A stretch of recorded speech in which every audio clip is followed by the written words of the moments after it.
ساری دنیا کے مسلمان، میں چھوٹی چھوٹی باتیں کر رہا ہوں، یہ جانتے اور یہ مانتے ہیں کہ مسواک میرے نبی کی سنت ہے، ساری دنیا میں سنت ہے، لیکن فرقہ باطلہ کے الگ الگ رنگ ہیں، الگ الگ روپ ہیں، اور ہمیشہ وہ ایک طرح نہیں رہتا، اس لیے کہ لوگ ہمیشہ باطل اپنی شکل بدلتا ہے، اس لیے کہ لوگ سمجھ گئے تو اب دوسرا روپ اپنا لیا۔ افسوس یہ ہے، بہت معذرت کے ساتھ، کہ ان فتنوں کی بنیاد کیا ہے؟ اتنی طاقت کے ساتھ، اتنی ہمت کے ساتھ جو لوگ نماز سے دور، دین سے دور، اسلام سے دور، قرآن سے دور، اگر وہ بہک جائیں تو سمجھ آتی ہے کہ بھائی کمزور تھا، ایمان بہک گئے۔ لیکن عجیب بات ہے کہ موجودہ دور کا جو فتنہ ہے، وہ فتنہ نمازیوں کے لیے، وہ فتنہ 5 وقت سجدہ کرنے والوں کے لیے، وہ فتنہ ان دوستوں کے لیے جو ظاہر سے مسلمان ہیں اور ایمان کے ان کے چہرے پر نشانات بھی ہیں۔ میرے بھائیوں، اس کی بنیادی وجہ یہ ہے، بہت دنوں سے اور خاص طور سے ان حالات میں مسلسل ایک کوشش چل رہی ہے، اور ان فتنوں میں گرفتار ہونے کی وجہ صرف یہی ہے کہ عوام کا، خواص کا، مقتدی کا، امام کا، ان علماء کا عوام سے، ان بزرگوں کا اہل ایمان سے رشتہ توڑ دو یا کمزور کر دو۔ یہ اصل وجہ ہے۔ جتنا یہ رشتہ کمزور ہوگا، تنہا نہ چل سکو گے محبت کی راہ میں۔ پوری شریعت، پورا دین، پورا اسلام میرے نبی رحمت دو عالم صلی اللہ علیہ وسلم کی سیرت طیبہ، صحابہ کا طرز عمل، نماز سے لے کے زکوٰۃ تک، حج ہو یا قربانی، رمضان کے روزے ہو یا نفلی اعمال، جب انسان کے دل میں اللہ کی اور اللہ کے نبی رحمت عالم صلی اللہ علیہ وسلم کی محبت ہوگی تو وہ کسی کی بات نہیں سنے گا، وہ بات ان کی سنے گا۔ اس کو جب بھی شک پیدا ہوگا تو حضرت مفتی سعید الرحمان صاحب دامت برکاتہم کی خدمت میں آئے گا۔ اس کو کوئی کتنا ہی سمجھائے، وہ کہے گا میں اپنے حضرت مفتی صاحب سے پوچھوں گا، وہ کہیں گے ٹھیک ہے تو ٹھیک ہے، لیکن مفتی صاحب سے رشتہ پہلے ہی توڑ دو، یہ بتا دو کہ ان سے رشتہ مت رکھو۔ ہماری سب سے بڑی کمزوری یہ ہے، حکیم الامت حضرت تھانوی علیہ رحمہ فرماتے ہیں، یہ حکیم الامت کا طریق ہے، یہ حکیم الامت رحمت اللہ علیہ کی ہدایت ہے۔ اس زمانے میں حضرت تھانوی فرماتے تھے کہ جو بچے تمہارے کالجوں میں، اسکولوں میں، یونیورسٹیوں میں اور دینی درسگاہوں میں نہیں پڑھتے، ان بچوں کو مشائخ کے ہاں، اکابر کے ہاں، علماء کے ہاں لے جاؤ، اور چھٹیوں میں ان کو ان کے پاس رکھو۔ حکیم الامت نے یہاں تک فرمایا کہ اگر یہ وہاں جا کر ظاہری دین نہیں کرے گا، نماز روزے میں بھی کوتاہی کرے گا، پھر بھی ان کی صحبت کا یہ اثر ہوگا کہ اس کا عقیدہ اور اس کا دین مضبوط ہوگا۔ جتنی دوری ہوگی، جتنی دوری ہوگی، اتنی ہی ناکامی ہوگی۔ انسان، ہم اور آپ جتنے بھی ہیں، اللہ نے ہم کو بچا رکھا ہے، ہماری نسلوں کی حفاظت فرمائے، اور اللہ تعالیٰ اسی طرح کے خیر کے کاموں کی اور اہل ایمان کی فکر ہمیں بھی عطا فرما دے کہ باطل درد پہ آئے اور در سے بھگا دیا جائے اور ہماری نسلوں کا ایمان بچا رہے۔ میرے بھائیوں، انسان فطری طور سے، پیدائشی طور سے انسان ظالم ہے۔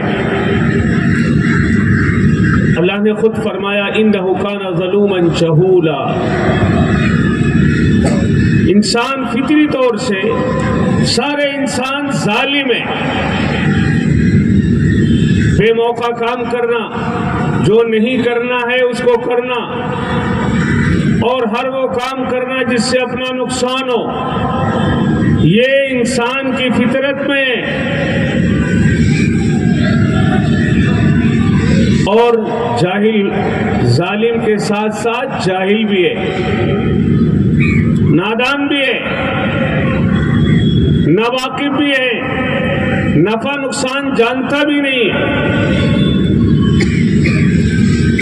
اور کمزوری ایک نہیں ہے، ظالم بھی ہے، جاہل بھی ہے، اور جلد باز بھی ہے۔ خلق الانسان عجولا، بس ترنت رزلٹ چاہتا ہے۔ کسی نے بتایا کہ مہدی آگے، کہنے لگے اچھا اب تو ساری دنیا میں ایمان پھیلے گا، اسلام پھیلے گا، جذبات میں آ کر، جلد بازی میں آ کر بات مان لیتا ہے۔ خلق الانسان ضعیفا، کمزور بھی بہت ہے، بہت کمزور ہے۔ اسی کمزوری کا فائدہ اٹھاتے ہوئے باطل فرقے اپنے جال پھیلا رہے، اور آخری جو بیماری ہے وہ ہے خلق الانسان ہلوعا، دل کا بڑا کچا ہے، بہت کچا۔ خوشی ہوئی تو اترائے پھرتا ہے، غم ہوا تو مرنے کو تیار ہے۔ میرے بھائیوں، جس انسان میں پہلی کمی یہ ہو کہ وہ ظالم ہو، دوسری کمی یہ ہو کہ وہ جاہل بھی ہو، تیسری کمی یہ ہے کہ وہ کمزور بھی ہے، چوتھی کمی یہ ہے کہ جلد باز بھی ہے، اور پانچویں کمی یہ ہے کہ وہ دل کا کچا بھی بہت ہے، بہت جلدی گھبرا جاتا ہے، ہمت ٹوٹ جاتی ہے۔ ظاہر ہے ایسے لوگوں کے لیے، ایسے نادانوں کے لیے، ایسے کمزوروں کے لیے، ایسے جلد بازوں کے لیے، ایسے کچے لوگوں کے لیے، ایسے کچے لوگوں کے لیے اگر کوئی راہ عمل نہیں ہوگا، اور ایسے کمزور لوگ، جلد باز لوگ، کچے دل کے لوگ، نادان لوگ، اللہ رب العزت والجلال نے ارشاد فرمایا، امام الانبیاء رحمت دو عالم صلی اللہ علیہ وسلم نے اپنی امت کو یہ حکم دیا کہ سنت فجر کی ہو یا نماز فجر ہو، ظہر ہو، عصر ہو، مغرب ہو، تہجد ہو، اشراق ہو، اوابین ہو، نماز کی کوئی رکعت بھی ہو، سب سے پہلے اللہ کی حمد و ثنا کرو، سورہ فاتحہ پڑھو، اور سورہ فاتحہ میں اللہ کی حمد و ثنا کرنے کے بعد اللہ سے مدد مانگو، ایاک نعبد و ایاک نستعین، اور جس راہ پہ چل رہے ہو، جو ہدایت، جو راستہ، جو ایمان، جو محمد رسول اللہ صلی اللہ علیہ وسلم کی غلامی، قرآن پر ایمان، رسولوں پر ایمان، آسمانی کتابوں پر ایمان، قیامت پر ایمان، برزخ پر ایمان، مرنے کے بعد اٹھائے جانے پر ایمان، جو ہدایت تمہیں ملی ہے اس کے لیے مسلسل دعا مانگو، اہدنا الصراط المستقیم۔ اللہ سے ہم مدد مانگ رہے ہیں، ایاک نعبد و ایاک نستعین، اور اس مدد میں سب سے پہلے اللہ سے یہ مانگتے ہیں کہ اللہ سیدھی راہ پر میں چلتا رہوں، سیدھا راستہ، صراط مستقیم، وہ راستہ جو جنت میں جاتا ہے، وہ راستہ جو سیدھا جاتا ہے، وہ راستہ جس میں کوئی عقل لگانے کی ضرورت نہیں، بس اللہ کے نبی سیدنا محمد رسول اللہ صلی اللہ علیہ وسلم کی سنت کو پکڑ لو، ما آتاکم الرسول فخذوہ، جو لائن تمہیں نبی نے دی ہے اس کو پکڑ لو۔ تمہیں معلوم نہیں، شریعت کی جانکاری تم کو نہیں ہے، اللہ کا یہ نظام ہے، پوری دنیا کی ہدایت کے لیے اللہ رب العزت والجلال نے لاکھوں انبیاء کو مبعوث فرمایا۔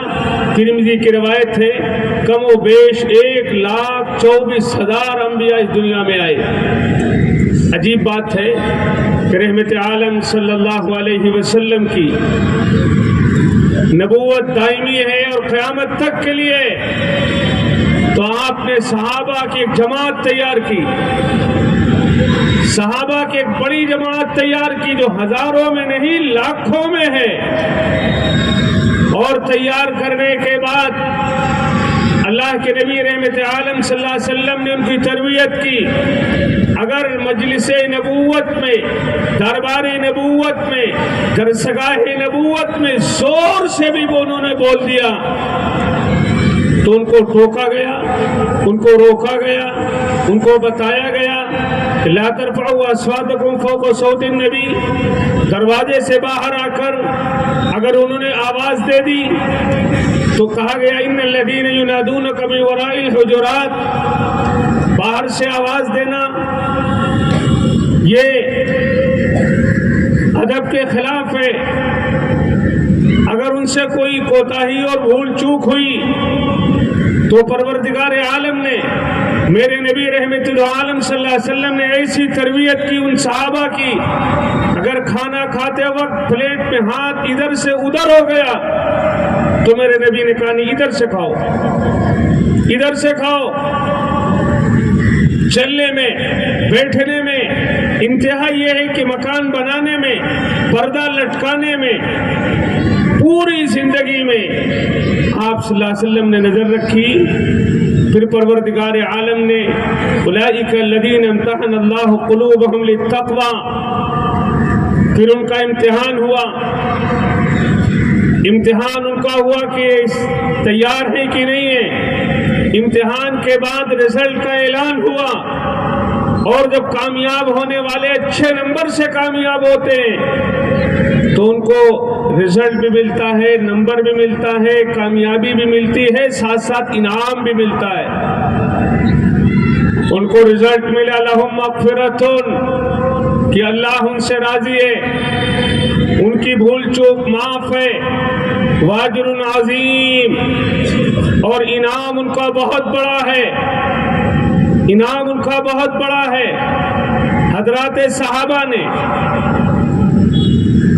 امام الانبیاء رحمت العالم صلی اللہ علیہ وسلم کے اس مشن کو آگے بڑھایا۔ اکثر یہ بات مشہور ہے کہ جنت البقیع، اللہ مجھ کو اور آپ کو وہاں کی مٹی عطا فرمائے، کہ جنت البقیع میں 10,000 صحابہ ہیں۔ ہم سب کئی سارے لوگ، ایک بات بہت سارے علماء تھے، اس میں بعض تاریخ کے جانکار اور سیرت کے اچھے جانکار حضرات تھے، تو وہ دوسروں کو بتا رہے تھے کہ جنت البقیع میں 10,000 صحابہ ہیں۔ اس عاجز نے ان سے کہا کہ بھائی یہ بھی بتا دو، یہاں 10,000 صحابہ ہیں، یہ 1.25 لاکھ صحابہ تھے، گئے کہاں؟ گئے کہاں؟ یہاں 10,000 ہیں تو باقی کہاں گئے؟ ساری دنیا میں امام الانبیاء رحمت عالم صلی اللہ علیہ وسلم کا مشن لے کے چلے گئے، مشن لے کے ساری دنیا میں چلے گئے، اور یہ بتایا کہ سب سے بڑی دولت ایمان ہے۔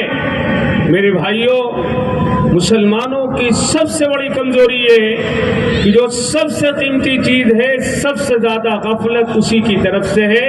حالانکہ اللہ فرماتا ہے وَلَا تَكُن مِّنَ الْغَافِلِينَ.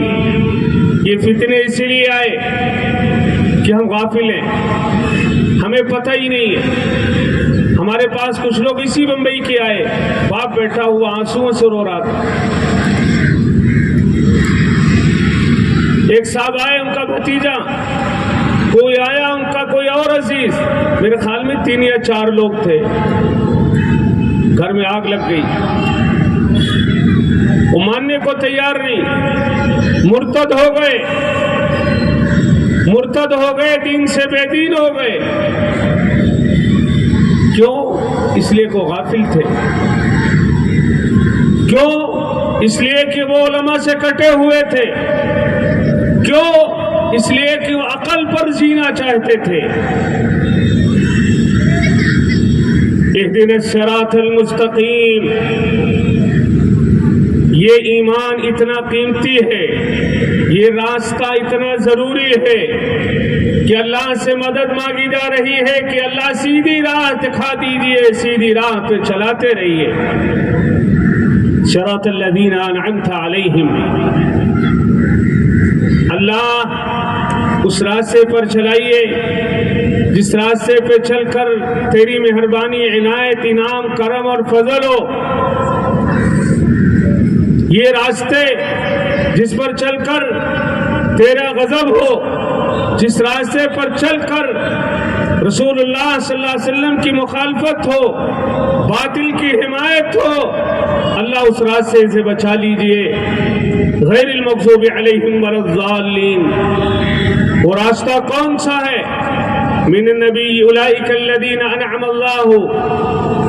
وہ راستہ کون سا ہے؟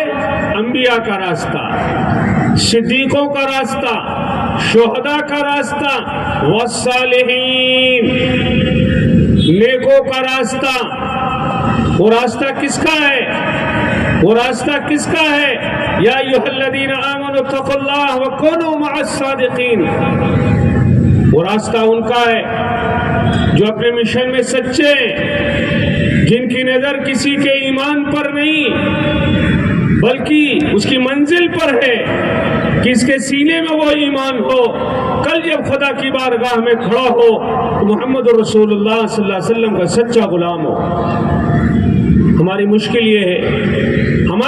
یہ ہے کہ جہاں سے ہم کو ایمانی قوت ملتی تھی, جہاں سے ہم صحیح راستے پہ جا سکتے تھے, ان سے ہمارے رشتے کمزور سے کمزور ہو گئے, کمزور ہو گئے. میرے بھائیوں, وہ راستہ صحابہ کا ہے, وہ راستہ صحابہ کا ہے. اور صحابہ کی سب سے نمایاں چیز یہ ہے کہ صحابہ نے رسول رحمت صلی اللہ علیہ وسلم کو جو ادب کیا ہے,